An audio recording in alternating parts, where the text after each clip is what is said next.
بھی یہ شہدائے بدر کا قبرستان ہے۔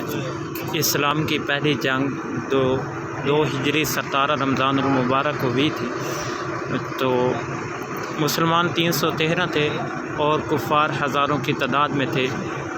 اس میں سے 14 مسلمان شہید ہوئے تھے، جن میں سے 13 اس قبرستان میں مدفون ہیں، اور باقی ایک شہید کی مزار رستے میں آتی ہے۔ یہ شہدائے بدر کا قبرستان ہے۔ ماشاءاللہ ہمارے حجاج کرام آئے ہوئے ہیں۔ اللہ رب العزت ان شہدائے بدر کے صدقے ہمیں بار بار یہاں نصیب فرمائے۔ آپ جو حاضرین دیکھ رہے ہیں ان کو بھی یہ سعادت نصیب فرمائے۔ یہ شہدائے بدر کا قبرستان ہے۔ اللہ رب العزت شہدائے بدر کے صدقے ہم سب کی بے حساب مغفرت فرمائے۔ رب کائنات سبھی کو یہ سعادتیں بار بار نصیب فرمائے۔